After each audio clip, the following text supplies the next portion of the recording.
সুখ আর শান্তি চায় না এমন সুস্থ মানুষ পৃথিবীতে পাওয়া যাবে না।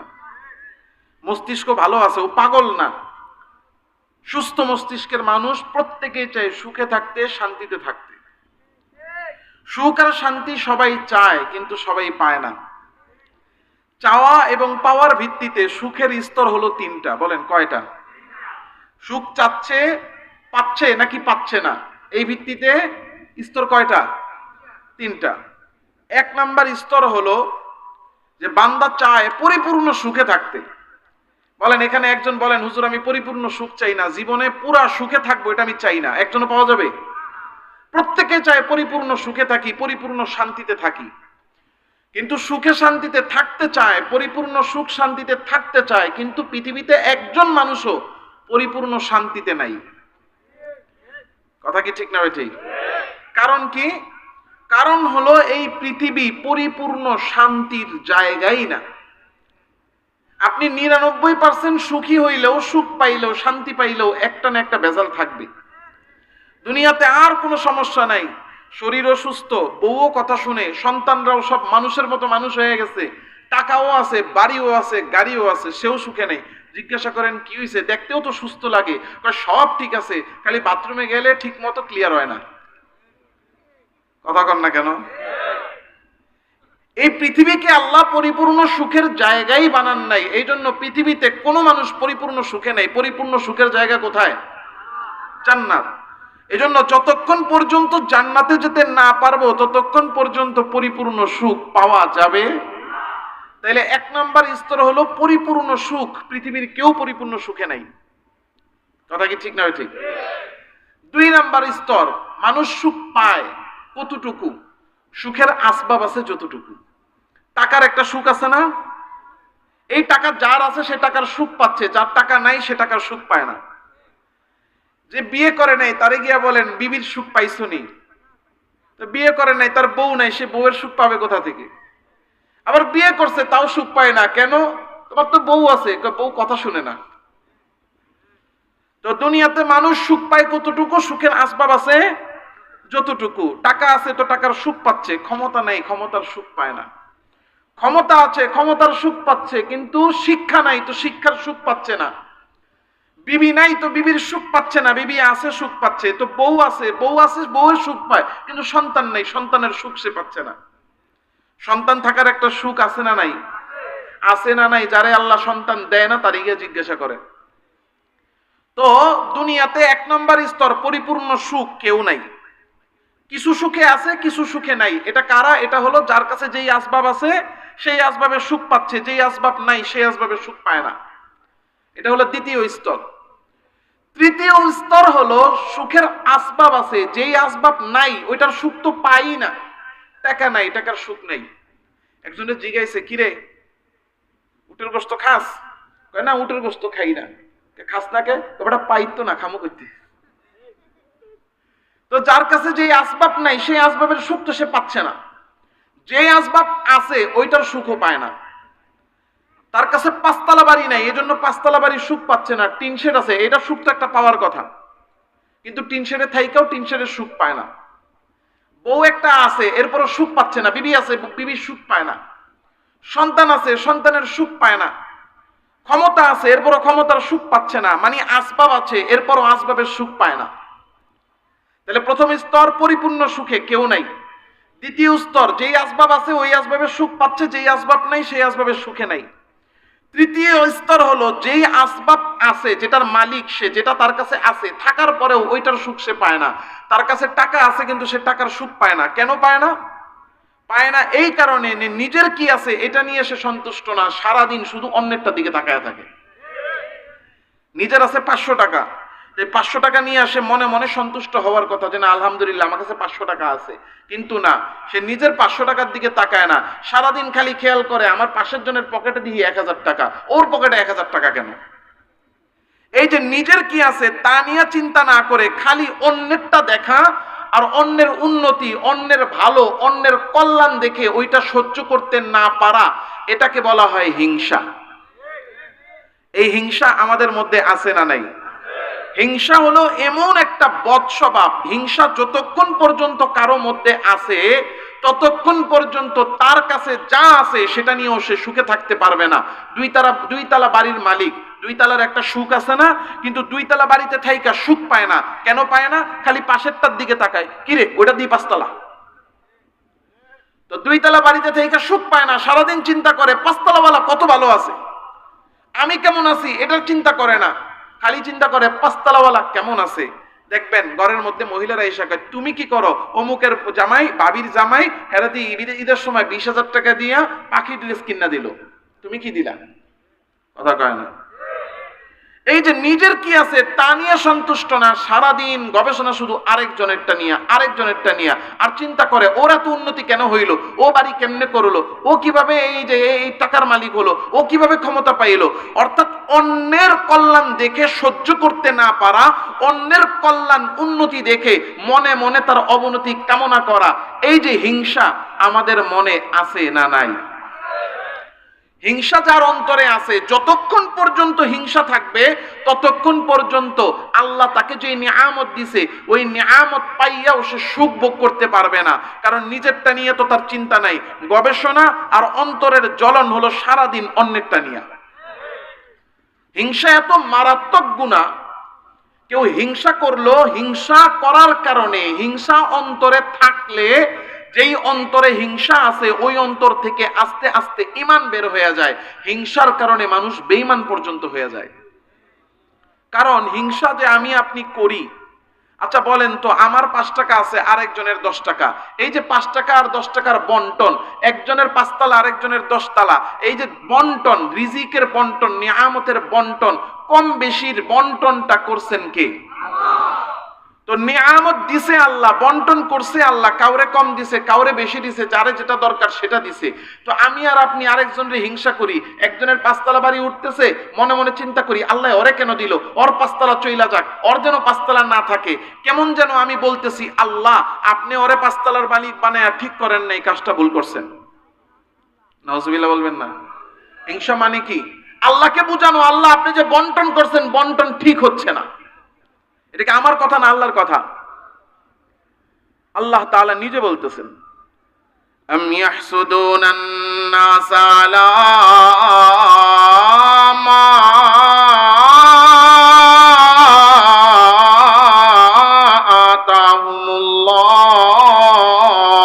আতাহুমুল্লাহু মিন ফাদলি। আল্লাহ তাআলা রব্বুল আলামিন ডাক দিয়া বলেন, ও দুনিয়ার মানুষেরা, এই যে একজন আরেকজনকে তোমরা হিংসা করো, কি নিয়ে হিংসা করো? তোমার আছে 5 টাকা, তার আছে 10 টাকা, তোমার আছে 1 লক্ষ, তার আছে 2 লক্ষ, এটা নিয়ে তুমি হিংসা করো। আমি আল্লাহ তারে টাকা দিছি, সম্পদ দিছি, ক্ষমতা দিছি, তারে সন্তান সন্ততি দিয়েছি, নিয়ামত দিয়েছি। বলেন তো এই নিয়ামত দিছেন কে? আল্লাহ তাআলা বলেন নিয়ামত দিয়েছি আমি আল্লাহ। আর অপছন্দ করতেছো তুমি, অপছন্দ করো তুমি, অথচ এই নিয়ামত তো তুমি তারে দাও নাই।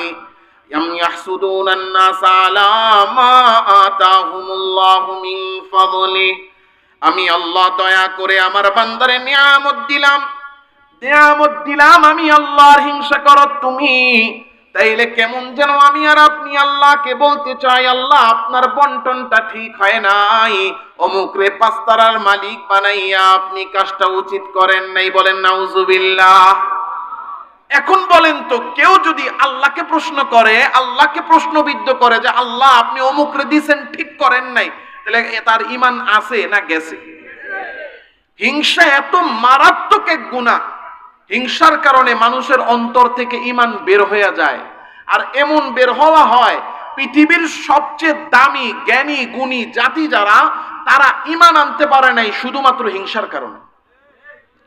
পৃথিবীর ইতিহাসে হযরত আদম আলাইহিস সালাতু ওয়াস সালাম থেকে নিয়ে শুরু করে আজ পর্যন্ত পৃথিবীতে যত জাতি এসেছে, সবচেয়ে বেশি নিয়ামত, সবচেয়ে বেশি নবী, সবচেয়ে বেশি আসমানি কিতাব, সবচেয়ে বেশি বড় বড় শক্তিশালী বাদশা আল্লাহ দিয়ে যেই জাতিকে সবচেয়ে সম্মানিত করেছেন, ওই জাতির নাম হলো বনি ইসরাইল। নাম কি? বনি ইসরাইল। আল্লাহ পৃথিবীতে তাদেরকে সবচেয়ে বেশি সম্মান দিয়েছে। কেমন সম্মান আল্লাহ দিয়েছেন? আল্লাহ বলতেছেন, ওয়ালাকাদ আতাইনা বনি ইসরাঈলাল কিতাবা ওয়াল হুকমা ওয়ান নুবুওয়া ورزقناهم من الطيبات وفضلناهم على العالمين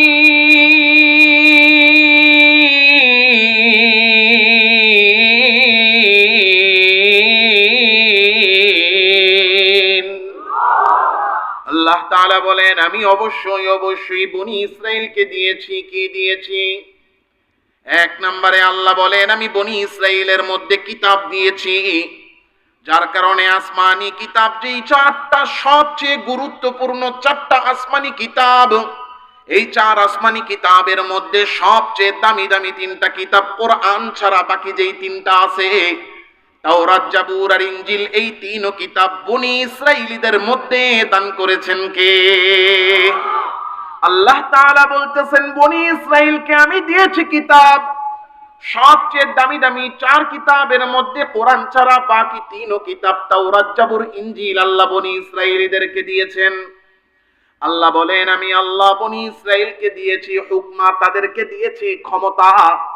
এমন ক্ষমতা আল্লাহ বনি ইসরাইলকে দিয়েছেন যে পৃথিবীর ইতিহাসে সবচেয়ে শক্তিশালী বাদশা যিনি বনি ইসরাইলের মধ্যে হতে ছিলেন তিনি, এই বনি ইসরাইলের সবচেয়ে শক্তিশালী বাদশা দান করেছেন কে? পৃথিবীর ইতিহাসে সবচেয়ে শক্তিশালী বাদশা ছিলেন হযরত সুলাইমান আলাইহিস সালাম। কেমন বাদশা ছিলেন তিনি? সমস্ত মানুষ, সারা পৃথিবীর মানুষের বাদশা ছিলেন। সারা পৃথিবীর বাদশা কে ছিলেন? সুলাইমান আলাইহিস সালাম। পৃথিবীর যে মানুষ, শুধু মানুষ না, যেই জাতিকে আমরা দুই চোখে দেখি না, জিন, এই জিনদের বাদশাও হযরত সুলাইমান ছিলেন। তো মানুষ আর জিন তো কথা বলে, এদের তো আকল আছে, এদের তো হাসরের ময়দানে হিসাব আছে। আল্লাহ সুলাইমানকে মানুষেরও বাদশা বানাইছেন, জিনেরও বাদশা বানাইছেন। যেই প্রাণী কথা বলে না, বুঝে না, এই বনের পশু যারা, এই পশুদের বাদশাও সুলাইমানকে বানায়া দিছেন কে? শুধু তাই না, পশু না, বরং আকাশে যে পাখি উড়ে, হযরত সুলাইমানকে সেই পাখিরও বাদশা বানায়া দিছেন কে? এবং এগুলো তো প্রাণী না, এই যে বাতাস প্রবাহিত হয়, হযরত সুলাইমানকে এই বাতাসেরও বাদশা বানায়া দিছেন কে? হযরত সুলাইমান বলতেন বাতাস প্রবাহিত হও, বাতাস প্রবাহমান হয়ে যেত। বলতেন বাতাস বন্ধ হও, বাতাস থেমে যেত। আল্লাহু আকবার। এই সবচেয়ে শক্তিশালী ক্ষমতাধর বাদশা বনি ইসরাইলে আল্লাহ দিয়েছেন। আল্লাহ বলেন এরপরে আমি তাদেরকে নিয়ামত দিয়েছি নবী। বলেন কি দিয়েছেন? পৃথিবীর ইতিহাসে আল্লাহ যত নবী পাঠাইছেন, এই নবীদের মধ্যে সবচেয়ে দামি, সবচেয়ে শক্তিশালী, সবচেয়ে সম্মানিত নবী যারা, তারা সবাই ছিলেন বনি ইসরাইলের মধ্যে। পৃথিবীর মানুষের মধ্যে সবচেয়ে সুন্দর মানুষ, সবচেয়ে সুন্দর আকৃতি দিয়ে যেই মানুষকে বানাইছেন, যেই নবী, হযরত ইউসুফ আলাইহিস সালাম, তিনি ছিলেন বনি ইসরাইলের। পৃথিবীর মানুষের মধ্যে কেউ আল্লাহর সাথে সরাসরি কথা বলে নাই। যেই নবী আল্লাহর সাথে দুনিয়া থেকে কথা বলছেন, কালিমুল্লাহ, হযরত মূসাকেও বনি ইসরাইলের নবী হিসেবে পাঠাইছেন কে? পৃথিবীর মধ্যে আল্লাহ একজন নবীকে পাঠাইছেন, যেই নবীর এমন ক্ষমতা ছিল যে তিনি তার হাত দিয়া যদি কোনো লোহা ধরতো তো লোহাটা সাথে সাথে নরম হয়ে যাইত। ওই নবী হযরত দাউদ আলাইহিস সালাম, তাকেও বনি ইসরাইলে পাঠাইছেন কে? পৃথিবীর ইতিহাসে সবচেয়ে সুন্দর কণ্ঠ যেই নবীর ছিল, তিনি নদীর পাশে, সমুদ্রের পাশে বসে তার কিতাব তেলাওয়াত করতেন। এত সুন্দর কণ্ঠ ছিল যে নদীর, সমুদ্রের মাছেরা সব তীরে আইসা জৈমা যাইত। এই দাউদ আলাইহিস সালাম সবচেয়ে সুন্দর কণ্ঠ, তাকেও এই বনি ইসরাইলে নবী হিসেবে পাঠাইছেন কে? পৃথিবীর মধ্যে বাবা ছাড়া আল্লাহ তাআলা সরাসরি নিজ হুকুমে একজন মানুষকে পাঠাইছেন, তিনি ছিলেন একজন পয়গম্বর। বাবা ছাড়া যাকে আল্লাহ পাঠাইছেন, যাকে বলা হয় রূহুল্লাহ, এমন ক্ষমতা আল্লাহ তাকে দিছিলেন, মরা প্রাণীর কাছে গিয়ে বলতো কুম বিইذনিল্লাহ, আল্লাহর হুকুমে উঠে যাও, তো আল্লাহ তাআলার হুকুমে ওই মৃত পশু জীবিত হয়ে যেত। ঈসা রূহুল্লাহ, ওই ঈসা আলাইহিস সালামকেও বনি ইসরাইলে নবী হিসেবে পাঠাইছেন কে? পৃথিবীর সব দামি নবীকে, পৃথিবীর সব দামি কিতাব, পৃথিবীর সব শক্তিশালী বাদশাহ এই বনি ইসরাইলের বংশে আল্লাহ পাঠাইছেন। শুধু তাই না, আল্লাহ বলেন ওয়ারাযাকনাহুম মিনাত তাইয়্যিবাত, তাদেরকে উত্তম রিজিক দিছি। কেমন উত্তম রিজিক দিছে? তারা বলছে রান্না করতে ভাল লাগে না। আল্লাহ তাআলা রব্বুল আলামিন বলে ঠিক আছে, জান্নাত থেকে 2 বেলা করে মান্না আর সালওয়া আল্লাহ তাআলা পাঠায়া তাদেরকে দুনিয়াতে খানা খাওয়াইছে। আল্লাহ বলেন ওয়াফাদ্দালনাহুম আলাল আলামিন, পুরো জগতের মধ্যে বনি ইসরাইলকে আমি সবচেয়ে দামি সম্মানিত বানিয়েছি। সম্মানিত জাতি, তারা এত নবী পাইছে, এত নবী পাওয়ার পরেও, এত কিতাব পাওয়ার পরেও বনি ইসরাইলিরা ঈমান আনে নাই। তারা কি মুসলমান না অমুসলিম? ঈমানদার না বেঈমান? কেন ঈমান আনে নাই? শুধুমাত্র হিংসার কারণে। বলেন কিসের কারণে? শুধুমাত্র একমাত্র কেবলমাত্র হিংসার কারণে। তারা জানতো মুহাম্মদ সত্য নবী, এরপরও তারা অতীতেও আনে নাই, এখনো আনে না, কিয়ামত পর্যন্ত এই বনি ইসরাইলিরা ঈমান আনবে না। শুধুমাত্র কিসের কারণে? কথা কয় না।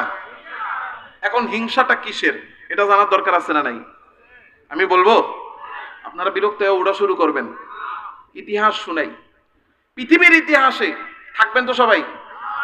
যারা দাঁড়ায় আছেন চলে যাবেন না? আছেন না গেছেন? কোন হুজুর আছেন ইনশাআল্লাহ। একটু ভিতরে একটু বৈশা যান, কষ্ট না হইলে বৈশা যান। আল্লাহ, আচ্ছা ঠিক আছে, শোনেন, কথা শোনেন, ওদিকে তাকায়েন না, বাইরে থাকবে। একটু পরে যখন ভাল লাগবে নিজেরা বসে যাবে ইনশাআল্লাহ। আল্লাহ তাআলা পৃথিবীর ইতিহাসে সবচেয়ে গুরুত্বপূর্ণ ব্যক্তি যাকে বানাইছেন তিনি হলেন হযরত ইব্রাহিম আলাইহিস সালাম। সবচেয়ে গুরুত্বপূর্ণ ব্যক্তি পৃথিবীর ইতিহাসের মধ্যে, কারণ ইব্রাহিম আলাইহিস সালামের মাধ্যমেই পৃথিবীর ইতিহাসের ধর্ম রাজনীতি অর্থাৎ পুরো পৃথিবীর ইতিহাসের পট পরিবর্তন যেই ব্যক্তির মাধ্যমে, তিনি হলেন হযরত ইব্রাহিম আলাইহিস সালাম। যার কারণে আল্লাহ কোরআনে কারীমে বলেছেন মিল্লাতা আবিকুম ইব্রাহিম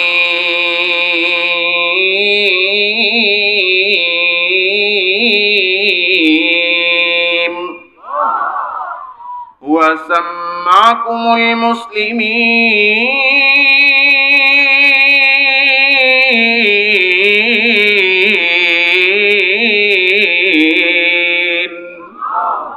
আল্লাহ বলতেছেন তোমাদের জাতির পিতা হলো ইব্রাহিম, বাকি যা আছে সব হইল গোরার। কথা কয় না? জাতির পিতা আমাদের ইব্রাহিম, বাকি যা আছে সব হইল গোরার ডিম। আল্লাহ তাআলা বলছেন তোমাদের জাতির পিতা হলো ইব্রাহিম আলাইহিস সালাম। ইব্রাহিম আলাইহিস সালামের মাধ্যমে পুরো ইতিহাসের পট পরিবর্তন হয়েছে। কেমনে হয়েছে খুব ঠান্ডা মাথায় বুঝবেন, জানা কথা। আমি শুধু খালি পয়েন্টে পয়েন্টে ধরায় দিব। আমি আপনাদেরকে বলবো পয়েন্টে পয়েন্টে, আপনারা বুঝে যাবেন জয়েন্টে জয়েন্টে ইনশাআল্লাহ। ইব্রাহিম আলাইহিস সালামের 2 ছেলে, বলেন কয়জন? একজন হলেন হযরত ইসমাঈল, আরেকজন হলেন হযরত ইসহাক। একজন ইসমাঈল, আরেকজন কে? ইসহাক। ইসমাঈল আলাইহিস সালামের যখন জন্ম হলো, আল্লাহ তাআলা রব্বুল আলামিন হুকুম দিলেন ইব্রাহিম তোমার এই ছেলেকে এবং এই ছেলের মাকে মরুভূমিতে রাইখা আসো। এই ঘটনা জানেন না? যদি জানেন তাহলে মজা পাবেন, না জানলেও মজা পাবেন, খালি মন দিয়া শুনেন। ইব্রাহিম আলাইহিস সালাম তার ছোট্ট শিশু ইসমাঈল এবং তার মা হাজেরাকে মরুভূমিতে রাইখা চলে আসতেছেন। মা হাজেরা ডাক দিয়ে বলে, এই স্বামী ইব্রাহিম, আপনি আমাকে আর আমার ছোট্ট শিশুকে এই মরুভূমিতে রেখে যাচ্ছেন, কোনো মানুষ নাই, কোনো ছায়া নাই, কোনো ঘর নাই, সাথে 1 পোটলা খাবার আর 1 বোতল পানি, আর কিছু নাই, মরুভূমিতে যে রেখে যাচ্ছেন আপনাকে কি আল্লাহ হুকুম করছে? রেখে যাওয়ার জন্য হুকুম কি আল্লাহ করছে? কয় হ্যাঁ। কয় কাফা বিনাল্লাহ, যদি আল্লাহ হুকুম করে থাকে তাইলে চলে যান, ভয়ের কিছু নাই, কারণ আল্লাহই আমাদের জন্য যথেষ্ট হয়ে যাবে। হযরত ইব্রাহিম আলাইহিস সালাতু ওয়াস সালাম তাদেরকে রেখে চলে গেছেন। সাথে কিছু খাবার আছে আর পানি আছে। 1 দিন 2 দিন খাওয়ার পরে পানিও শেষ, খাবারও শেষ, একেবারে খালি। মা হাজেরা তার সন্তান কোলের শিশু ইসমাঈল, তিনি তো বড় মানুষ, তো কষ্ট সহ্য করতে পারেন, ক্ষুধা সহ্য করতে পারেন, পিপাসা সহ্য করতে পারেন, কিন্তু ছোট্ট শিশু ইসমাঈল সে তো কান্না শুরু করে দিছে ক্ষুধার পিপাসায়। মরুভূমির মধ্যে ডাইনে তাকান, বায়ে তাকান, সামনে তাকান, পিছনে তাকান, কোথাও কোনো পানি নাই, কোথায় আমি পানি পাই? পানির তো কোনো খোঁজ নেই, কারণ মরুভূমিতে পানির কোনো ব্যবস্থা নাই। মা হাজেরা পানির খোঁজে তাকায় দেখেন দুই পাশে দুইটা পাহাড় দেখা যায়। তাড়াতাড়ি ওই দুইটা পাহাড়ের মধ্যে একটার নাম হলো সাফা আর একটার নাম হলো মারওয়া। তিনি সাফা পাহাড়ের উপরে উঠে গেছেন, তাকায়া দেখেন দূরে কোথাও এই মরুভূমির মধ্যে পানির অস্তিত্ব দেখা যায় কিনা। সাফা পাহাড়ের চূড়ায় এটা দেখে না না, শুধু ধুধু বালু আর মরুভূমি, আর কিছু নাই। এবার সাফা থেকে নেমে আবার উঠে যান মারওয়া পাহাড়ে। মারওয়া পাহাড়ে উঠেও চতুর্দিকে তাকায় দেখেন কোথাও কোনো পানি নাই। আবার এখান থেকে নেমে উপরে দৌড়ে চলে যান সাফা পাহাড়ে। এইভাবে চক্কর দিতে দিতে 7টা চক্কর হয়ে গেছে। পাহাড়ে উঠেন আর নামেন, আর তাকায়া তাকায়া ছোট্ট শিশুকে দেখেন কান্না করতেছে। 7টা চক্কর হওয়ার পরে হঠাৎ করে যখন শিশুর দিকে তাকাইছে, তাকায়া দেখে আয় হায়, আমার শিশু তো এখন কান্না করে না, শান্ত হয়ে খেলা শুরু করে দিছে। কারণ কি? তাকায়া দেখে আকাশ থেকে একটা মেঘ আইসা ওই ছোট্ট শিশু ইসমাইলকে ছায়া দিতেছে। ছোট্ট শিশু ইসমাইলকে মেঘ উপর থেকে ছায়া দেয়। আর তাকায়া দেখতেছেন ওই ছোট্ট শিশু ইসমাইল যেখানে পা ফালায়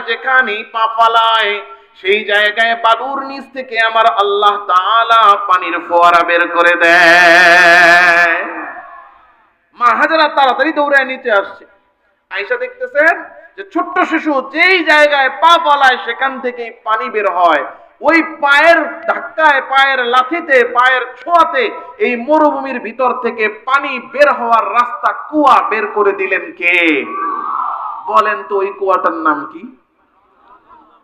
সবাই জানেন, এবার মিলাবেন, আমি খালি বলবো দেখবেন মিলে যাবে।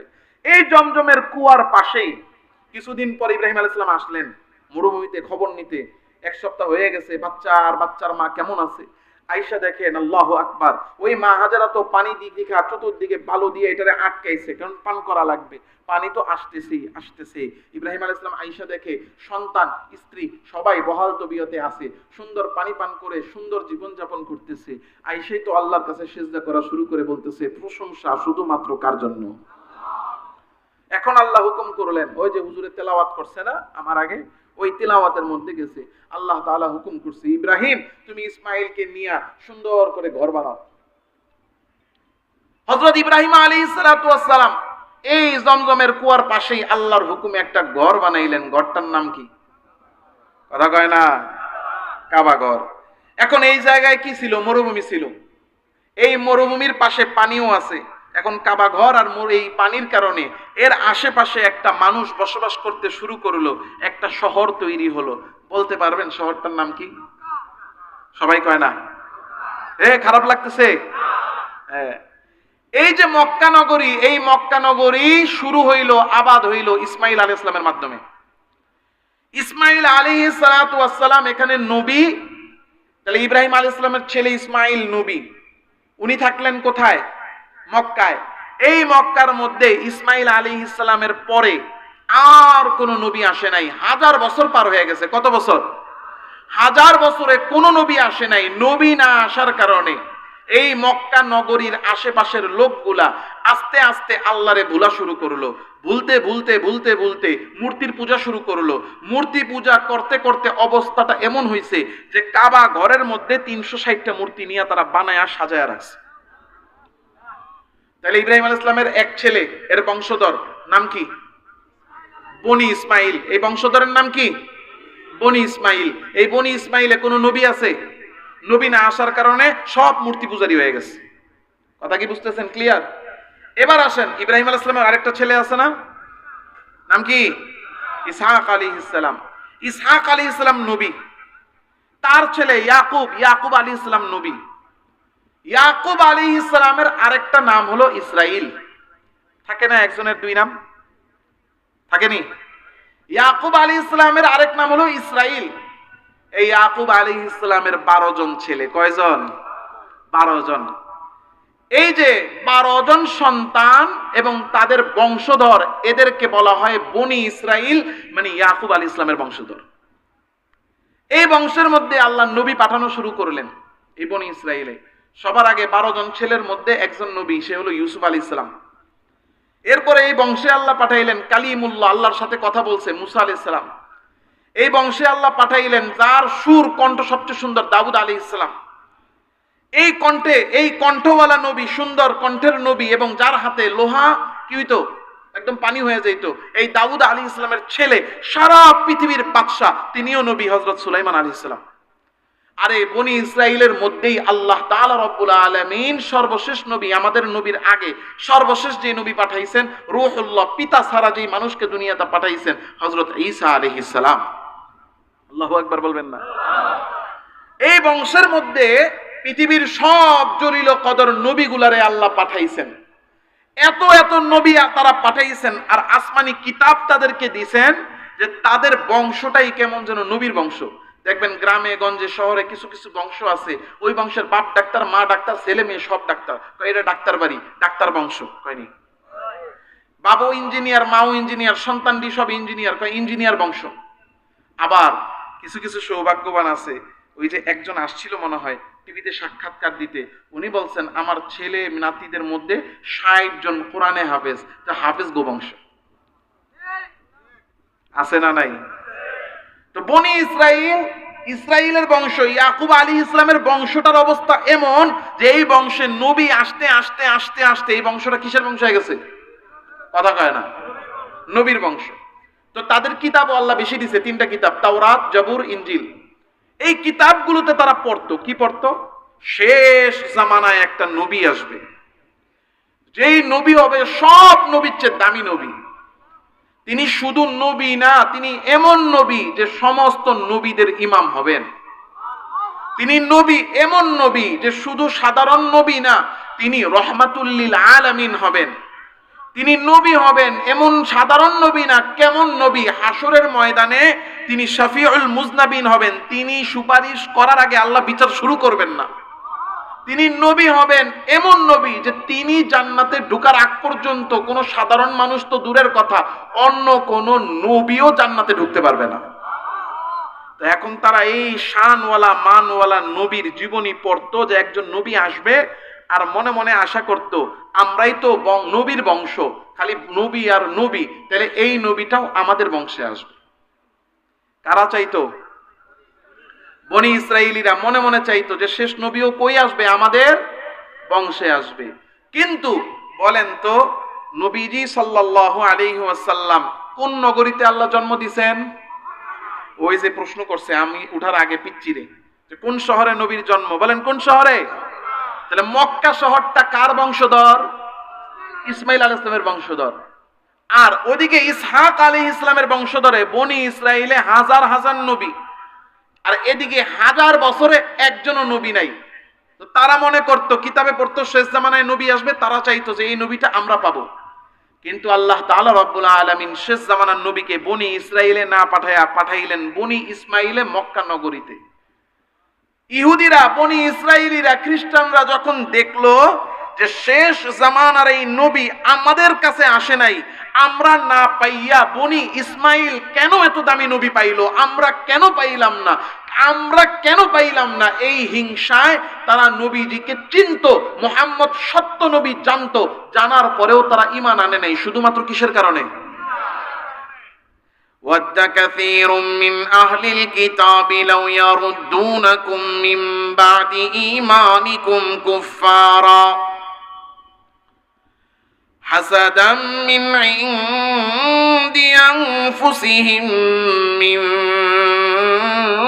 بَعْدِ مَا تَبَيَّنَ لَهُمُ الْحَقُّ। আল্লাহ তাআলা রব্বুল আলামিন বলতেছেন, অধিকাংশ আহলে কিতাব যারা, অর্থাৎ বনি ইসরাইলের বংশধর যারা ইহুদি আর খ্রিস্টান, এরা ম্যাক্সিমাম অধিকাংশই চিনতো যে মুহাম্মদ সত্য নবী। চিনার পরেও তারা নবীজির উপর ঈমান আনতো না, শুধুমাত্র কারণ একটাই হাসাদা। তাদের অন্তরের মধ্যে ছিল হিংসা, হিংসার কারণে তারা নবীজির উপরে ঈমান আনে নাই। চিনতো, কেমন চিনতো যে মুহাম্মদ যে সত্য নবী, এটা তারা চিনতো। আমার কথা না, আল্লাহর কথা। এটা সরাইয়া দেন এই ভাইদের, আমি দেখি না তাদের চেহারা। হ্যাঁ, সরাইয়া দেন, মাশাআল্লাহ। হ্যাঁ, দাঁড়ান, সমস্যা নেই। আবার মনে মনে ভাববেন না হুজুরে মনে হয় আমাকে বিরুদ্ধে, না আপনার করে দেখি না, এই লেখাটা সরাই দিলাম। আল্লাহ আল্লাহ তাআলা রাব্বুল আলামিন বলছেন ওরা চিনতো মুহাম্মদ সত্য নবী। কেমন চিনা চিনতো? আল্লাহ তাআলা বলছেন আল্লাযীনা আতাইনাহুমুল কিতাবা ইয়ারিফুনাহু কামা ইয়ারিফুনা আবনাআহুম।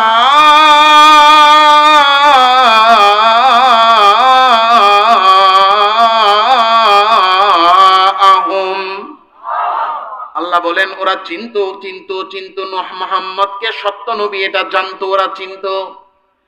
কেমন চিনা চিনতো? বলে বাবা, আল্লাহ বলতেছেন কামা ইয়ারিফুনা আবনাআহুম, বাবা তার সন্তানকে যেমন চিনে। বাবা তার সন্তানকে কেমন চিনে? এই জায়গায় স্টেজে আইনা বসায় দিই বাবাকে, আর সন্তান থাকবে ওই জায়গায়। বাবা শুধু চোখ বুলাবে। বলেন তো সবার আগে কার দিকে চোখ যাবে? সবার আগে ছেলের দিকে। যে আমি এখানে বসছি, এটা সরাইয়া দিছে, ওদিকে তাকাইছি, সবার আগে হনে চোখ গেছে আমার খলিল ভাইয়ের দিকে। খলিল ভাই আমার গাড়ির ড্রাইভার, উনি 3 বছর যাবত আমার খেদমত করে। আল্লাহ খলিল ভাইয়ের হায়াতে রিজিকে বরকত দান করেন। অনেক কষ্ট করে আমাদের ড্রাইভার যারা আছে, বিশেষ করে বক্তাদের গাড়ি যারা চালায়, অনেক কষ্ট করে। গত বছর শেরপুর থেকে এক মাহফিল থেকে আসতেছি, তো শেরপুরে আবার বেশি রাত্র হয়ে যায় মাহফিল শেষ করতে করতে। খলিল ভাই মনে আসেনি? ওদিন আমরা মনে হয় 2টা বাজে রওনা দিছি, তো 2টা বাজে আপনাদের এক ঘুম হয়ে যায়, আর আমরা বক্তাদের মাহফিল শেষ হয়ে ঘরের দিকে রওনা দিই মাত্র। তো করছে কি, উনি এত ঘুম, তো এক হাতে স্টিয়ারিং ধরে আরেক হাতে বোতলের পানি এমনি এমনি নিচ্ছে, নিয়ে চোখের মধ্যে মারতেছে, চোখের মধ্যে মাইরা মাইরা গাড়ি চালাইতেছে। গাড়ি চালায় এরপর আমরা ঢাকা আসছি, আস্তে আস্তে ফজর পার। হ্যাঁ, শেরপুর থেকে কমপক্ষে 5 ঘন্টা লাগে। হিসাব করেন 2টায় রওনা দিলে তো 7টা আসবে। তো এই হচ্ছে অবস্থা। তো এখন ওনার দিকে আমার চোখ চলে গেছে। কেন? তার চিনি। কথা কয় না, বোঝানোর জন্য বললাম। আপনি এখানে বসেন, যারে চিনেন দেখবেন তার দিকে চোখ অটোমেটিক আটকে যাবে। তাহলে সন্তানরে বাবা যেমন চিনে, আল্লাহ বলেন ওরাও চিনতো মুহাম্মদ যে সত্য নবী, কিন্তু এরপরও ঈমান আনে নাই। কিসের কারণে? আল্লাহ যে বললেন চিনতো, এটার প্রমাণ কি? এটার একটা প্রমাণ বলবো। ধৈর্য ধরে থাকতে হবে, কিন্তু খুব ভালো লাগবে। আল্লাহর নবী সাল্লাল্লাহু আলাইহি ওয়াসাল্লাম মক্কায় যখন কিনা মক্কাবাসীর কাছে দিনের দাওয়াত দিতে লাগলেন, বলতে লাগলেন ঈমান আনো, আর কোনো ইলাহ নাই, তোমাদের মূর্তিগুলো মিথ্যা, সত্য একজন, তিনি কে? আর এই যে কোরআন শুনাইতেন, তেলাওয়াত শুনায়া শুনায়া বলতেন এটা ওহী, পাঠাইছেন কে? আমি সত্য নবী আর আল্লাহ আমার কাছে পাঠায় ওহী। এখন কাফের মুশরিকরা তারা তো যাচাই বাছাই করতে পারে না। তারা চিন্তা করলো আসলে মুহাম্মদ সত্য বলে না মিথ্যা বলে, আসলেই কি মুহাম্মদ নবী, মুহাম্মদ যেগুলো আমাদেরকে শোনায় এগুলা কি আসলেই আল্লাহর ওহী? এখন এটা যাচাই করব কেমনে? এখন যদি আয়েশা বলে আমি ডাক্তার, তো যে গার্মেন্টসে কাপড় সেলাই করে উনি কি তার ডাক্তারের পরীক্ষা নিতে পারবে? তাহলে ডাক্তারের পরীক্ষা নিতে কি লাগবে? ডাক্তার লাগবে। একজন আলেম যে এখানে যা বলছে পড়ছে এগুলা শুদ্ধ না অশুদ্ধ, এগুলো আপনারা যারা সাধারণ মানুষ তারা বলতে পারবেন, ধরতে পারবেন? কি লাগবে? আরেকজন আলেম লাগবে, একজন হাফেজ লাগবে। তাহলে মুহাম্মদ বলে তার কাছে আল্লাহ ওহী পাঠায়, তো মুহাম্মদের কথাগুলো সত্য না মিথ্যা এটা যাচাই করতে কি লাগবে? আরেকজন ওহীর এলেমওয়ালা লোক লাগবে। তাহলে ওহীর এলেম আছে কার কাছে? বনি ইসরাইলীদের কাছে। কারণ তাদের কাছে তাওরাত কিতাব আছে, জাবুর কিতাব আছে, ইনজিল কিতাব আছে। এই কিতাবগুলোও পাঠাইছেন কে? তাহলে এগুলা আল্লাহর ওহী, কোরআনও আল্লাহর ওহী। তাহলে ওহীতে হইতে তো মিলে যাবে, ভিন্ন তার কিছু হবে না। তো তারা চিন্তা করলো যে কেমনে মুহাম্মদের পরীক্ষাটা নেওয়া যায়। কাফের মুশরিকরা সব বসার পরে বলতেছে এক কাজ করো, মদিনার মধ্যে ইহুদিরা থাকে, ইহুদিদের কাছে আসমানি কিতাব আছে, ওদের কাছে গিয়া বলো মুহাম্মদ সত্য না মিথ্যা নবী যাচাই করে দিতে। তাহলে ওরা আমাদেরকে যাচাই করে যদি বলে মুহাম্মদের কথা সত্য, তাহলে মুহাম্মদ সত্য নবী। ওরা যদি বলে মিথ্যা, তাহলে মুহাম্মদ মিথ্যা, কারণ ওদের কাছে তো ওহীর এলেম আছে। দল ভাইটা চলে গেছে মদিনায় গিয়া ইহুদিদেরকে ধরছে, যারা গিয়া বলতেছে ও মদিনার ইহুদিরা, তোমাদের কাছে তো আসমানের এলেম আছে, ওহীর এলেম আছে।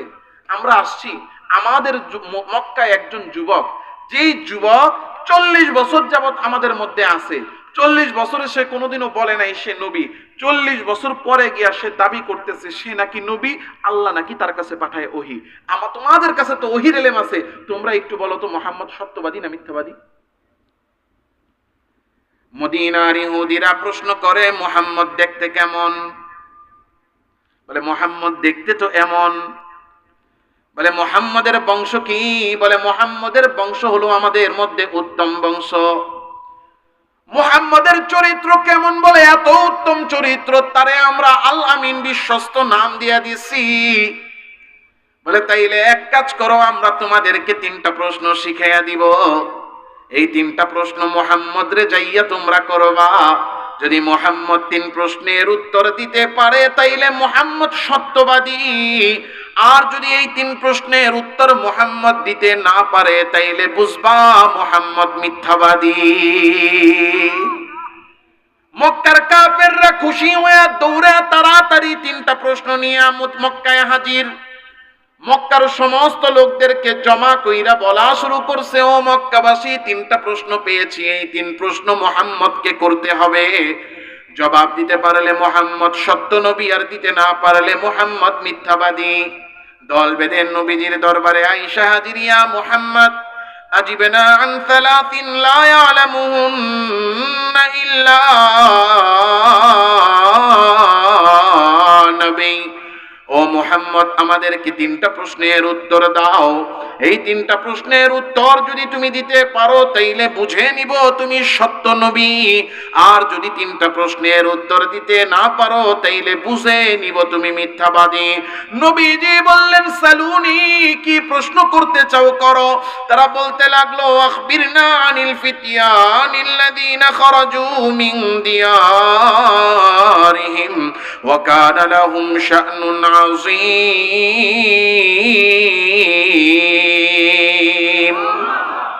মুহাম্মদ, 3টা প্রশ্ন করব। 1 নাম্বার প্রশ্ন হলো, কয়েকজন যুবক আছে, এই যুবকরা নিজেদের বাড়ি থেকে বের হয়ে গেছে।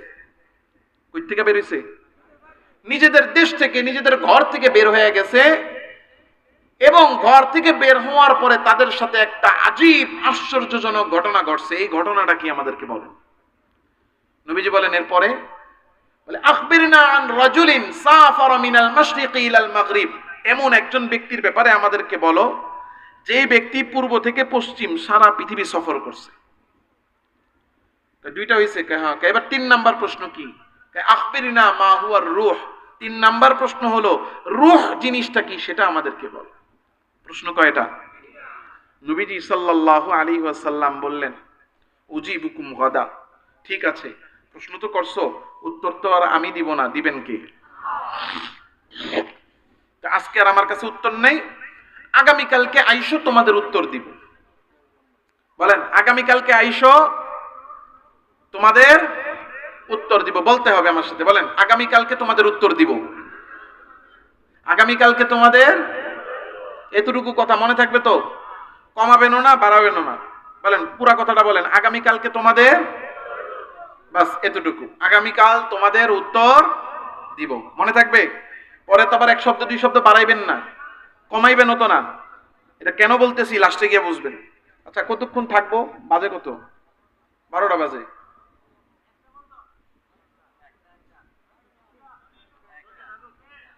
এই দেখছেন, ওটা শুরু করছে। হ্যাঁ, যেটা কাজের কথা এটা কোন, যেটা সবাই থাকতে পারবেন অতক্ষণ। ঠিক, ঘুমের দরকার আছে না? হ্যাঁ হ্যাঁ, সুন্দর কথা বলছে। 12:30 আর 30 মিনিট এর মধ্যে আছেন তো, না গেছেন? আছেন ইনশাআল্লাহ। নবীজি বললেন, উজিবুকুম গাদা, তোমাদের প্রশ্নের উত্তর আগামীকালকে দিব। নবীজি সাল্লাল্লাহু আলাইহি সাল্লাম উত্তর দিয়েছেন, আগামীকালকে জবাব দিব। কাফের মুশরিকরা সব দল বাইদা গেছে। ঠিক আছে, আজকে রাত্রটা কোন রকম অপেক্ষা করি। কারো রাত্রে ঘুম নাই, কি জন্য? মুহাম্মদরে কালকে ধর্ম ভালো মতো দিই, কি জবাব দেয়। পরের দিন সব দলবন্দে আসছে, আয়েশা বলে, আজিবনা ইয়া মুহাম্মদ, এ মুহাম্মদ, প্রশ্নের উত্তর দাও। নবীজি সাল্লাল্লাহু আলাইহি ওয়াসাল্লাম বলতেছেন, মা ওয়াহাল্লাহ, উত্তর তো আমি দিতাম, কিন্তু আমি তো নিজের থেকে উত্তর দিব না, উত্তরটা পাঠাবেন কে? কিন্তু আল্লাহ তাআলা তো আমার কাছে কোনো ওহী পাঠায় নাই, আমি উত্তর দিতে পারতেছি না। মিয়া আজকে আইতে কইলা, আচ্ছা ঠিক আছে যাও, আরেকদিন সময় দিলাম, কালকে আসবো। পরের দিন আবার আসছে, এসে বলে, আজিবনা ইয়া মুহাম্মদ, উত্তর দাও। কায় মা ওয়াহাল্লাহ, উত্তর দিতে পারতেছি না, কারণ আল্লাহ এখনো ওহী পাঠায় নাই। ঠিক আছে যাও, আরেকদিন দিলাম। পরের দিন আসছে, এসে বলে, আজিবে না, আমাদের জবাব দাও। বলে, লাম্মা ওয়াহাল্লাহ, এখনো তো আল্লাহ আমার কাছে ওহী পাঠায় নাই। হইছে নি কাম? এখন 3 দিনের পরে 3-4 দিনের পরে এখন আর বলে না উত্তর দাও, এখন খালি টিটকারি মারে যে তোমার আগামীকালকে কবে আসবে। কথা বলে না তোমার আগামীকাল। ওই যে দেখেন না টিটকারি মেয়েরা রাজনীতি যারা করতো তারা বলতো যে আপনারা ঈদের পরে আন্দোলন করবেন, ঈদের পরে কবে আসবে। কথা কয় না টিটকারি মারেন। আমি রাজনীতির কথা বলতেছি, টিটকারিটা বুঝাইতেছি। টিটকারি মারেনি একজন আরেকজন রে, কেউ তোমার আগামীকালকে কবে আসবে। নবীজি সাল্লাল্লাহু আলাইহি ওয়াসাল্লামকে টিটকারি মারতেছে, নবীজির কাছে তো জবাব নাই, বলছেন আগামীকালকে দিবে। কয় আগামীকাল চলে গেল, কারণ কি বলবে। নবীজিকে নিয়ে ঠাট্টা করে, হাসি করে, টিটকারি মারে। 1 দিন 2 দিন 4 দিন 5 দিন এইভাবে করতে করতে 15 দিন, বলেন কয় দিন। 15 দিন পর্যন্ত ওহী আসে না। 15 দিন পরে আল্লাহ তাআলা রব্বুল আলামিন কোরআনে কারীমের 18 নম্বর সূরা সূরাতুল কাহফ নাজিল করে দিলেন। أم حسبت أن أصحاب الكهف والرقيم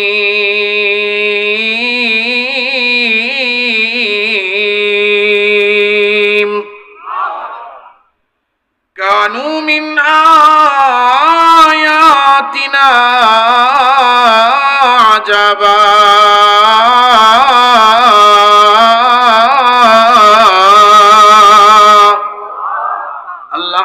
বলেন প্রথম প্রশ্নের জবাব নাও। ওরা যেই ব্যক্তিদের ব্যাপারে আপনার কাছে জানতে চেয়েছে তারা হলো আসহাবে কাহফ, গুহাবাসী লোকজন। তারা কারা? আল্লাহ তাআলা বলেন তাদের ঘটনাটা বড়ই আশ্চর্যজনক। তারা কারা? নাহনু নাকুসু আলাইকা নাবাহুম বিল হক। আল্লাহ বলেন তাদের ঘটনা আমি আল্লাহ আপনাকে সুন্দর মতো শুনাইতেছি। ইন্নাহুম ফিতিয়াতুন আমানু বিরাব্বিহিম ওয়াজিদনাহুম হুদা ওয়া রাবাতনা আলা কুলুবিহিম ইয কামু ফাকালু রাব্বুনা রাব্বুস সামাওয়াতি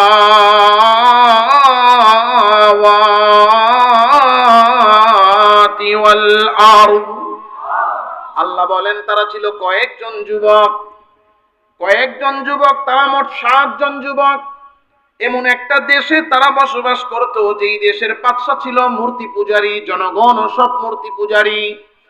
বাদশা শুধু মূর্তি পূজাই করত না, মূর্তি পূজাও করত, আবার মানুষের উপরে মূর্তি পূজা চাপাইয়াও দিত। যেমন আমাদের পাশের দেশের কসাই নরেন্দ্র মোদী নিজেও মূর্তি পূজা করে আর মুসলমানদেরকেও ঘরে ঢুকে ঢুকে মারে, ঠিক না বেঠিক? জালেম বাদশা নিজেও মূর্তি পূজা করে, আবার কি করে সাধারণ জনগণকেও মূর্তি পূজা করতে বাধ্য করে। মানুষ মূর্তি পূজা করে কিনা এটা পরীক্ষার জন্য বছরে একটা বড় করে অনুষ্ঠান করত। ওই অনুষ্ঠানের মধ্যে একটা মূর্তি বানায় রাখতো। জনগণ একদিক দিয়া ঢুকতো, মূর্তিকে প্রণাম করত, তার সামনে দিয়া যাইতো। এইভাবে দেশের জনগণকে পরীক্ষা করত। সব জনগণ মূর্তি পূজারী, বাদশাও মূর্তি পূজারী। ওই দেশে এই 7 জন যুবকের অন্তরে ইমানের নূর প্রবেশ করায় দিলেন কে? ইমান যখন এনে ফেলেছে, মূর্তি পূজা তারা ছেড়ে দিয়েছে। মূর্তি পূজা ছাড়ার ক্ষেত্রে তারা 7 যুবক গিয়া এক হয়ে গেছে। বাদশার কানে আওয়াজ পৌঁছে গেছে যে আমার জনগণের মধ্যে 7 জন যুবক তারা ইমান এনেছে, তারা মূর্তি পূজা ছেড়ে দিয়েছে। বাদশা তার বাহিনী পাঠিয়ে দিছে, যাও 7 জনকে ধরে আনো। এই 7 জনকে ধইরা আমার দরবারে হাজির করো। বাহিনী দৌড়ে গেছে 7 জনকে ধরার জন্য। 7 যুবকের কানে আওয়াজ চলে গেছে, বাদশা তো গ্রেফতারি পরোয়ানা জারি করেছে, কি করা যায়? একজন পরামর্শে বসে গেছে। 7 জন কেউ বলে যে আমরা ধরা খাবো, এরপরও আমরা ঈমান ছাড়বো না, আমরা মারামারি করব, নিজের জান দিয়ে দিব, তাও ঈমান ছাড়বো না। তখন পরামর্শে একজন বলতেছে, আই যদি আমরা গ্রেফতার হয়ে যাই, জান চলে গেলে জান যাবে, কিন্তু জানের পরোয়া আমরা করি না। কিন্তু যাদেরকে গ্রেফতার করে নিয়ে যাবে তাদের উপর তো অমানবিক নির্যাতন করা হবে, যেমন নির্যাতন আয়না ঘরে নিয়ে করা হইতো। অমানবিক নির্যাতন সহ্য করতে না পেরে হয়তোবা এমনও হতে পারে আমাদের মধ্যে হতে যদি একজনও ঈমান ছেড়ে দেয় তাইলে তার চেয়ে ক্ষতিগ্রস্ত এই পৃথিবীতে আর কেউ নাই। সুতরাং গ্রেফতারও হওয়া যাবে না, সুতরাং শাস্তির সম্মুখীনও হওয়া যাবে না। লাগলে আমরা আমাদের দেশ ছাড়বো, লাগলে ঘর ছাড়বো, আত্মীয় ছাড়বো, সব ছাড়বো, কিন্তু একটা জিনিস ছাড়বো না, সেইটা হলো ঈমান কার উপরে। কেমন ঈমানওয়ালা ছিল যে মূর্তির পূজা করলে ঈমান নষ্ট হবে, ঈমান বাঁচানোর জন্য দেশ ছাড়তে রাজি হয়েছে। আর আমাদের অবস্থা এমন যে মুসলমানের দেশে বাস করে, মুসলমানের নেতা নিজেকে দাবি করি, কিন্তু এরপরও সাইদা সাইদা করব কইরা পড়াই কইরা মূর্তি পূজার ভিতরে গিয়ে ঢুকি। কথা বল না কে? আমি কি চায়নার ঘটনা বলতেছি না বাংলাদেশের ঘটনা? ঈমান এত হালকা হয়ে গেছে, এত কম দামি হয়ে গেছে, এত গুরুত্বহীন হয়ে গেছে আমাদের কাছে। 7 যুবক সিদ্ধান্ত নিয়েছে দেশ ছাড়বো, কিন্তু কি ছাড়বো না। আর আমাদের অবস্থা, ঈমান গেলে যাক, ক্ষমতা লাগবে। কথা কন না কেন? 7 যুবক ঈমান বাঁচানোর জন্য বের হয়ে গেছে দেশ থেকে। বাদশার বাহিনী কি বসে আছে না দাওয়া করছে? পিছনে পিছনে কিছু দূর যাওয়ার পরে 7 যুবক ক্লান্তও হয়ে গেছে, বিশ্রামও দরকার, আবার একটু লুকানোও দরকার। কি করবে? হঠাৎ করে তাকায়া দেখে সামনে একটা গুহা দেখা যায়। পাহাড়, পাহাড়ের কি? ইয আওয়াল ফিতয়াতু ইলাল কাহফি ফাকালু রব্বানা রব্বানা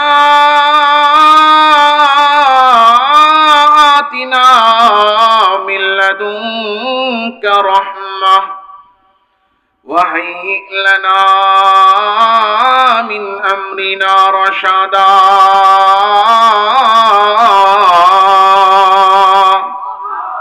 7 জন যুবক সামনে গুহা দেখে সেই গুহার মধ্যে ঢুকে গেছে। গুহার মধ্যে ঢুইকা কোনো দিক পাশ কিছুই পায় না, কারণ বাদশা তার বিরুদ্ধে, জনগণ বিরুদ্ধে, সেনাবাহিনী বিরুদ্ধে, সবাই বিরুদ্ধে, সব ছেড়েছে। কেউ সাথে নাই, কেউ সাহায্য করার নাই, কেউ উপকার করার নাই, বাঁচানোর কেউ নাই। আছেন একজন, একজন, একজন, জোরে বলেন তিনি কে? আল্লাহর কাছে হাত তুলে 7 যুবক ডাক দিয়া বলতেছে, আল্লাহ,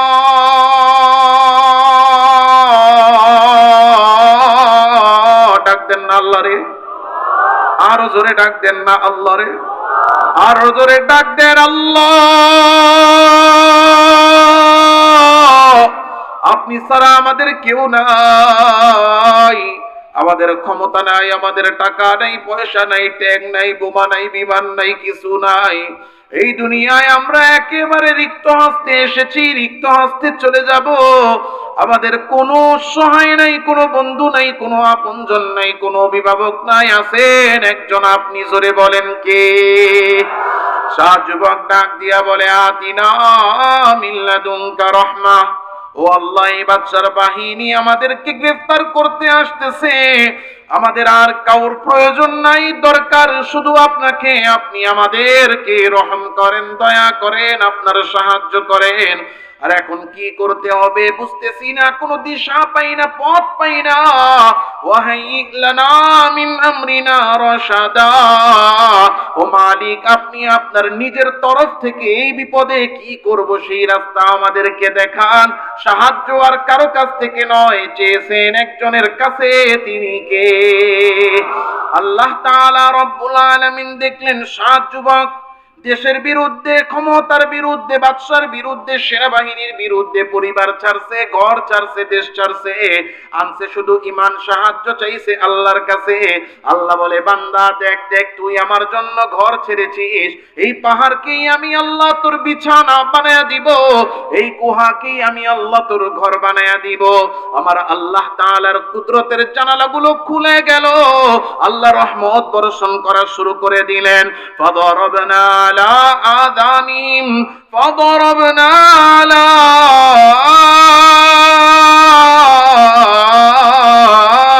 আযানিহিম ফিল কাহফি সিনিনা আদাদা। আমার আল্লাহ তাদের কানের মধ্যে মোহর মেরে দিলেন, মানে এই 7 যুবকরে আল্লাহ ঘুম পাড়াইয়া দিলেন। এমন একটা ঘুম তারা ঘুমাইছে, আমরা রাত্রে ঘুমাইলে সকালবেলা ডাকও দেওয়া লাগে না, উঠে যায়। সকালে ঘুমাইলে বিকালে ডাক দেওয়া লাগে না, উঠে যায়। কিন্তু এই 7 যুবক এমন ঘুম দিয়েছে, আল্লাহ বলেন ঘুমে একদিন, 2 দিন, 1 সপ্তাহ না, বছরের পর বছর অতিক্রম হয়ে গেছে। কত বছর ঘুমাইছেন, কত বছর ঘুমাইছেন? আল্লাহ বলেন সালাসামিয়াতিন সিনিনা ওয়াজদাদু তিসআ। এই 7 যুবক এক ঘুমে 309 বছর পার করে দিছে। 300 কয়? 309 বছর। সাধারণ ঘটনা না অসাধারণ? প্রথম প্রশ্নের জবাব আসছে নাকি আসে নাই? প্রথম প্রশ্নের জবাব হয়ে গেছে, সব হা করে তাকিয়ে রয়েছে। সুবহানাল্লাহ। এবার আল্লাহ দ্বিতীয় প্রশ্নের জবাব দেন। বলেন তো দ্বিতীয় প্রশ্ন কি? পূর্ব থেকে পশ্চিম সারা পৃথিবী সফর করছে, লোকটা কে? ওরা শুধু বলছে একজন ব্যক্তির ঘটনা বলেন যে পূর্ব থেকে পশ্চিম সফর করছে, নাম বলতে পারছে? নাম বলতে পারছে? আল্লাহ বলেন ওয়ায়াসআলুনাকা আন যিল কারনাইন।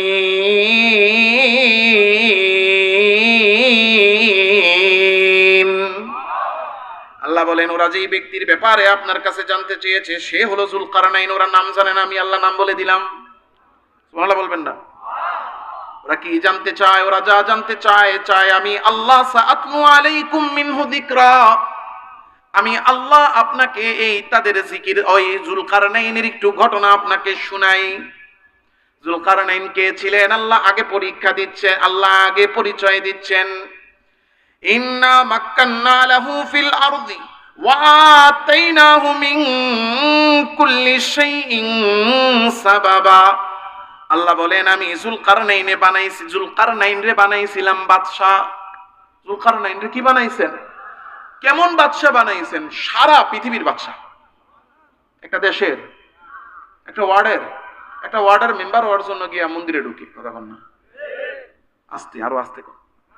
রাত্র অনেক হয়ে গেছে তো সবার ঘুম ভেঙে যাবে, ঠিক না ভাই? ঠিক। আল্লাহ সারা পৃথিবীর বাদশা বানায়া দিয়েছেন যুলকারনাইনকে। সারা পৃথিবীর বাদশা, পৃথিবীর ইতিহাসে আদম আলাইহিস সালাম থেকে নিয়ে আজ পর্যন্ত সারা পৃথিবীর বাদশা ছিলেন 4 জন। কয়জন? 4 জনের মধ্যে 2 জন হলো মুসলিম আর 2 জন হলো অমুসলিম কাফের। অমুসলিম 2টা কে কে? একটা হলো বুখতে নাসার আর একটা হলো কপাল পোড়া নমরুদ। আচ্ছা, অমুসলিম 2টারে আল্লাহ সারা পৃথিবীর বাদশা কেন বানাইছেন? আল্লাহ সারা পৃথিবীর বাদশাহী কাফেরদেরকে কেন দিলেন? আল্লাহ সারা পৃথিবীর বাদশাহী কাফেরদেরকে দিয়ে বুঝাইলেন যে সারা পৃথিবীর বাদশা হইয়াও যদি কেউ ঈমান না আনে, ঈমানের দাম না বুঝে, তো নমরুদের মতো জুতার বাড়ি খায়া খায়া মরতে হয়। আর যদি ক্ষমতা পাও আর না পাও, আল্লাহর উপর ঈমান আনো, তাইলে তুমি দামি হয়ে যাবা। তো অমুসলিম 2 জন, একটা হলো বুখতে নাসর আর একটা হলো নমরুদ। আর মুসলিম 2 জন, একজন হলেন পয়গম্বর। কে কে কে? সুলাইমান আলাইহিস সালাম, পয়গম্বর সুলাইমান আলাইহিস সালাম। আরেকজন যিনি সারা পৃথিবীর বাদশা ছিলেন মুসলমান, তিনি হলেন বাদশাহ যুলকারনাইন।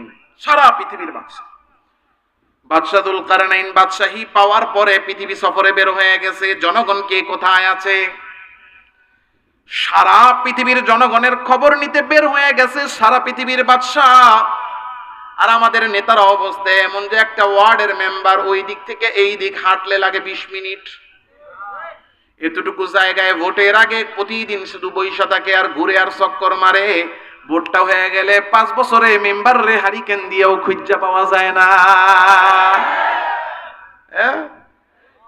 নাকে গিয়া কয় মেম্বার সাহেব আপনার কাছে আইছি, তোরা আমারে ভোট দিছিস নি, মেম্বার হইলেন কেমনি? আমি নিজে নিজে হইছি।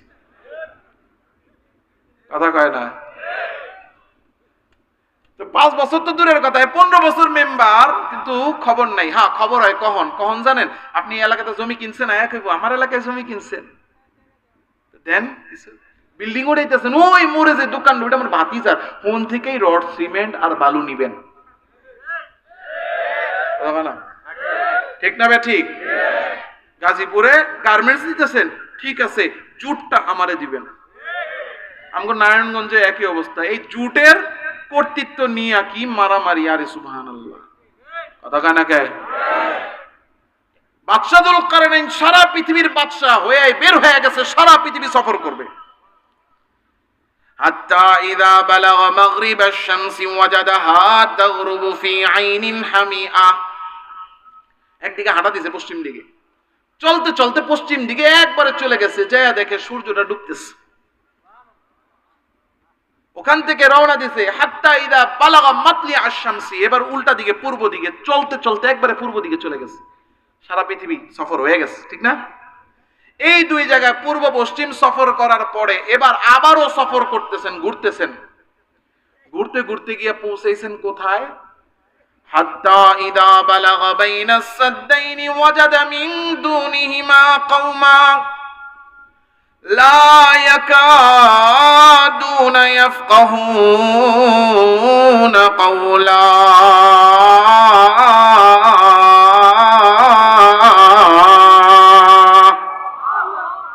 চলতে চলতে গিয়া দুইটা পাহাড়ের পাদদেশে উপত্যকায় যায় পৌঁছাইলেন। দুই পাহাড়ের পাদদেশে পৌঁছাইলেন এমন একটা জায়গায়, দুই পাশে দুইটা বড় বড় পাহাড়, আর পাহাড়ের নিচে উপত্যকা। ওই উপত্যকায় মানুষরা বসবাস করে। বাদশাহ যুলকারনাইন ওই জায়গার মানুষের কাছে যখন গেলেন, মানুষ জনগণ দৌড়ে আসছে, ও যুলকারনাইন, ইয়া যাল কারনাইন ইন্না ইয়াজুজ ওয়া মাজুজ মুফসিদুনা ফিল আরদি ফাহাল নাজআলু লাকা খারজা আলা আন তাজআলা বাইনানা ওয়া বাইনাহুম সাদ্দা।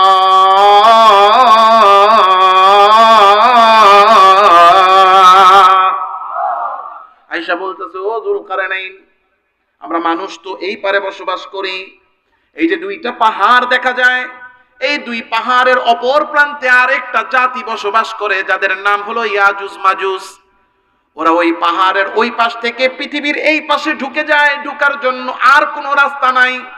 দুইটা পাহাড়ের মাঝখানে একটা ফাঁকা জায়গা আছে, এইটাই হলো রাস্তা। ওরা যখনই এই রাস্তাটা দিয়ে পৃথিবীর মধ্যে ঢুকে আমাদের ক্ষেত খামার ধ্বংস করে ফেলে, আমাদের খামারে যায় আমাদের গবাদি পশুগুলারে খেয়ে শেষ করে ফেলে, আমাদের বাড়ি ঘর তছনছ করে আমাদের জনজীবনকে বিপর্যস্ত করে দেয়। ও বাদশাহ যুলকারনাইন, আপনার কাছে আমাদের একটা চাওয়া আছে। বলে কি চাওয়া? বলে যে আনতা জাআলা বাইনানা ওয়া বাইনাহুম সাদ্দা। বাদশাহ যুলকারনাইন টাকা চাইলে টাকা দিব, যা চাইবেন তাই দিব, তবে আমাদের চাওয়া হলো দুই পাহাড়ের মাঝখানে আপনি ফাঁকা জায়গাটায় দেয়াল দিয়া বন্ধ করে দেন। কি করবেন? দেয়াল দিয়া এই ফাঁকা জায়গাটারে আপনি বন্ধ করে দেন, যাতে ওরা আর পৃথিবীতে না ঢুকতে পারে, কারণ রাস্তা একটাই, বন্ধ হয়ে গেলে আর আসতে পারবে। বাদশাহ যুলকারনাইন বললেন, টাকারও দরকার নাই, পয়সারও দরকার নাই, মাল সামানারও দরকার নাই, কারণ তোমরা আমারে কি দিবা? সব দিয়া রাখছেন কি? কিন্তু আমগো দেশের নেতাকে অবস্থা কি? 1000 কোটি টাকা পাচার করছে, এরপর চুরি বন্ধ নাই। কথা কন নাকে? 1000 কোটি টাকা পাচার করে ফেলছে, এরপরে বন্ধ নাই। একটা বালিশ বিক্রি করে 5000 টাকায়। আমরা যে কত কপাল পোড়া জাতি, আমগো মাথার উপরে যে আইসা বসে সব হলো চোর, চোর আর চোর। আল্লাহ এই চোর থেকে আমাদেরকে হেফাজত করেন। একজনে যায় ছোট চুরি কইরা, আরেকজন আইসা দেখে ও তো 10 টাকা চুরি করছে, তাহলে 100 করা যায়, তো পরের টাকা করে 100, এর পরের বার আবার আসে, আইসা করে 1000, পরের বার আইসা করে 1 লাখ, পরের বার করে 1 কোটি। এখন আর কোটি মুটিতে নাই, এখন 100 কোটিও নাই, এখন 1000 কোটি, 1000 কোটিও না। বিগত সময়ে দেশ থেকে 2 লক্ষ কোটি টাকা পাচার হয়েছে। আল্লাহ এই চোর থেকে এই দেশকে হেফাজত করে। আল্লাহ। বাদশাহ যুলকারনাইন বলেন, আমার টাকা পয়সা কিছু লাগবে না, তবে হ্যাঁ লোক লাগবে, কারণ এই দেয়ালটা দিতে অনেক কষ্ট হবে, শ্রম লাগবে, তোমরা শ্রম দাও। কি করবা? আতুনি জুবারাল হাদিদ, যে যেখান থেকে পারো লোহার পাতাই না হাজির করো। হাত্তা ইযা সাওয়া বাইনাস সাদাফাইনি ক্বালা ইনফুখু হাত্তা ইযা জালাহু নারা قال آتوني أفرغ عليه قطرا। বাদশাহ যুলকারনাইন বললেন, ফাঁকা জায়গাটার মধ্যে লোহার পাত আইনা আইনা ঢুকে জায়গাটারে ভরাট করো, লোহার পাত আইনা আইনা এই দুই পাহাড়ের মাঝখানের ফাঁকা জায়গাটায় জমা করতে করতে পুরো জায়গাটা যখন ভরে গেছে, বলে এবার নিচ থেকে আগুন জ্বালায়া দাও। নিচ থেকে আগুন জ্বালায়া দিছে, আগুনের তাপে লোহাগুলো গলে গলে গলে গলে খসে খসে ওই জায়গাটা ভরাট হচ্ছে। উপর থেকে আলকাতরা ছেড়ে দিয়েছে, আর একটু পরেই যখন কিনা লোহাগুলা ঠান্ডা হয়ে গেছে, ভিতরে ভিতরে আলকাতরা ঢুকে গেছে, ওই পুরো জায়গাটা লোহার আলকাতরায় পুরো একটা শক্ত দেয়াল তৈরি হয়ে গেছে। এই যে দেয়াল তৈরি হলো, এই দেয়ালের উপরে ইয়াজুজ মাজুজ, এই পারে মানুষ। এই দেয়াল তৈরি হওয়ার পর থেকে ইয়াজুজ মাজুজ আর এই দেয়াল ভাঙতে পারে না। তারা এই পৃথিবীতে আসতে পারে, এখন আসতে পারে না ঠিক, কিন্তু প্রতিদিনই দেয়াল ভাঙার চেষ্টা করতেছে।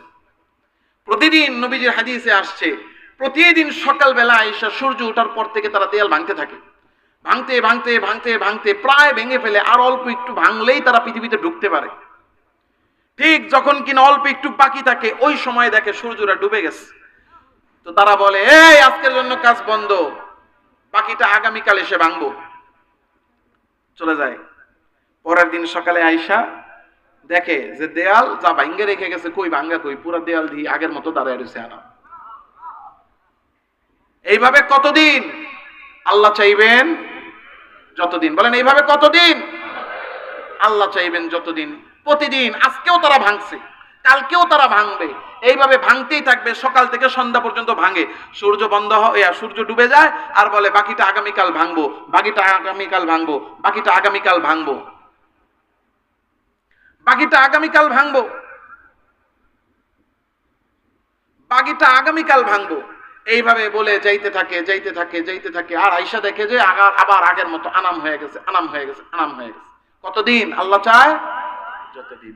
হঠাৎ করে একদিন একজন তাকিয়ে দেখবে সূর্যটা ডুবে যাচ্ছে, তো বলবে আজকের জন্য কাজ বন্ধ কর, বাকিটা আগামীকালকে ভাঙবো ইনশাআল্লাহ।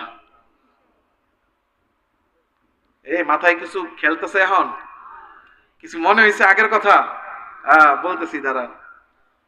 বাকিটা আগামীকাল ভাঙবো ইনশাআল্লাহ। পরের দিন সকালে আয়েশা দেখবে ভাঙা দেয়াল যেমন রেখে গেছে তেমনই আছে, পুরা পরিবর্তন। এই মুহূর্তের মধ্যে বাকি অংশ ভেঙে সব ভিতরে ঢুকে যায়। এই কথা শুনেই কাফির মুশরিকরা ঠাট্টা মারা শুরু করছে। সারা জীবন পারবো না, যেই দিন ইনশাআল্লাহ কইব পরের দিন ভাঙতে পারবো, এটা একটা কথা হইল?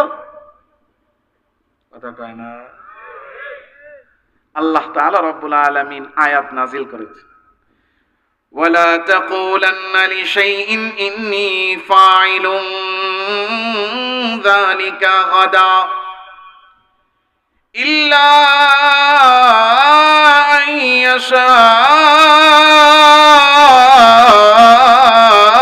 আল্লাহ।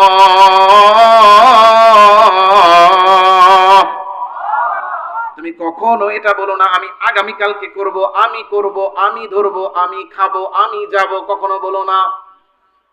যখনই বলবা করব, তার সাথে বলে দাও করব যদি চান কে, খাবো যদি চান কে, পড়বো যদি চান কে, ধরবো যদি চান কে।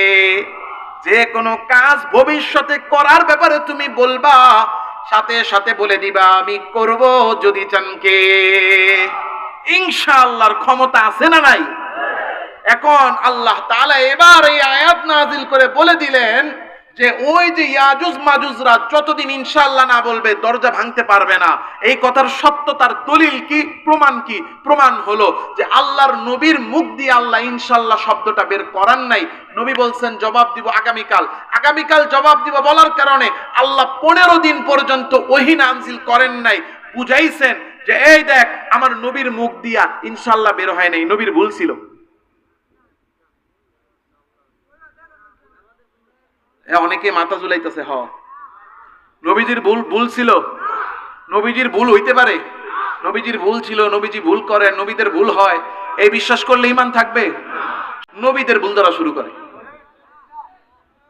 ইসমতে আম্বিয়া, এটা আমাদের আকীদা, সমস্ত নবীরা মাসুম ছিলেন। আমাদের দুই চোখে আমাদের জ্ঞানে যেটা মনে হবে যেটা মনে হয় ভুল ছিল, এটা ভুল ছিল না, ওটা আল্লাহ ঘটাইছেন উম্মতকে শিখানোর জন্য। এটা নবীর মুজিজা ছিল। এটা নবীর কি ছিল? মুজিজা ছিল, আল্লাহ নিজে বলেন নাই কেন, ওই পরের প্রশ্নের জবাব আল্লাহ তৈরি করছেন। সুবহানাল্লাহ।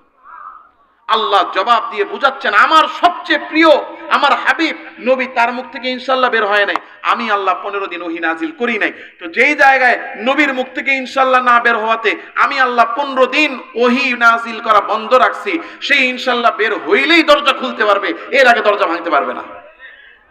দুই প্রশ্নের জবাব হয়েছে। এবার তৃতীয় প্রশ্নের জবাব সংক্ষেপে আল্লাহ তাআলা সূরা বনী ইসরাঈলে বলেন, ওরা জিজ্ঞাসা করছে ওয়াস আলুনাকা আনির রূহ, রূহ কাকে বলে? আপনি বলেন কুলির রূহ মিন আমরি,